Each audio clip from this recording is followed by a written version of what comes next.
يعطيك العافية. الله يعافيك. اليوم ما شاركت اللقاء، بس نبغى نسأل عن قصة روحتك وجيتك اليوم مع الحكم. كثيرة كانت.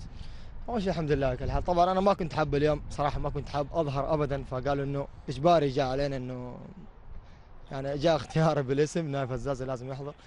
فمهما كان هذا، شوف هذا انا اقولها لك، اذا كان من الاستاذ خليل جلال جاء تكلم معي داخل غرفه الملابس، قال لي نايف ترى في شيء عندك من الحلاقه لازم تقصه. قلت اوكي، انا بالعكس انا هلتزم بالقوانين زي ما تبغى.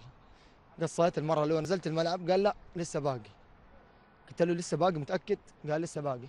قلت طيب. قلت لابو طلال، قلت له انا ما راح اقدر لانه ما عاد في وقت، خلاص نزل محمد الراشد. نزل محمد الراشد وقلت مهما كان لسه حلعب، يعني لو اشيل شعري كله اليوم كله عشان العب المباراه. وبالعكس كان نفسي اقدم شيء مره كثير اليوم للجمهور، يعني خاصه من الفتره اللي فاتت اني ما اصدق الحمد لله سجلت، واليوم جاي بلعب. ما حلقت، ايش صار بعد كذا؟ لا انا اقول لك، بعد كذا جاء دخلت مره ثانيه ورجعت. رجعت لخليل قلت له خليل خلاص يعني كذا، ايش كمان بقي؟ طب انت في غرفة الملابس قال لي سويت تخفيف لك؟ ايه، قال لي لا، قال لي لا بس شيء بسيط شيل ولك من عندي راح تنزل.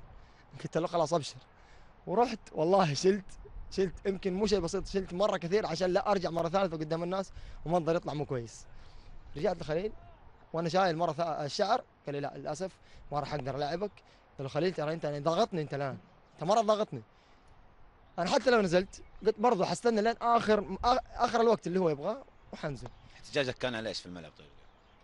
لا بس على انه ما في كان احتجاج بزياده، لانه 3 مرات رحت لا وشلت انت الشعر. كنا نتكلم قبل الهواء انه تعامل معك اه مختلف عن لاعب اخر كان موجود لا في انت الملعب. لو شفت انا ما بتكلم بزياده، لكن اقول لك شوف عندهم الفتح هجر، عندهم اللاعب رقم 7، عندهم شوف كم لاعب عندهم، شوف شعورهم.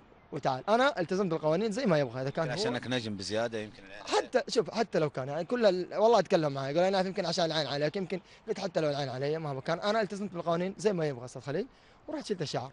بس انضغطت بزياده فخلاص يعني اللي يبغاه قلت له حيصير، ما لعبت. بس الحمد لله. انت احد المهاجمين المميزين في الدوري السعودي رغم عدم مشاركتك. اليوم فريقك ما شاء الله يكسب بكمية اهداف، تخمة اهداف اليوم. زعلت كثير انك ما شاركت؟ انا زعلت عشان كان نفسي انا اشارك في المهرجان حق الاهداف صراحه، يعني بحكم ان انا مهاجم وضروري ان انا يعني بلحق بصراحه لهالناس الهدافين، الهداف يمكن وصل ل 12. فمهما كان الحمد لله اليوم ابارك لهم صراحه، وقدموا كل اللي عليهم. يمكن هذا الشيء هو اللي غطى علي وعلى امور كثير، الفوز اليوم بهذه النتيجه. ابارك لفريق الاتحاد والجمهور اللي حضر اليوم، واقول هارد لك لاخواننا فريق هجر، والحمد لله كل حال. شكرا لك، وشكرا لروحك الرياضيه واخلاقك عفوا كنايف، وشكرا لتحملك ايضا ضغطنا الاعلامي وجبناك مره بالعكس ثانيه. الحمد لله مهما كان ان شاء الله باذن الله. مع انه والله اشوف مباراه النصر ومباراه الاهلي قبلها قاعد العب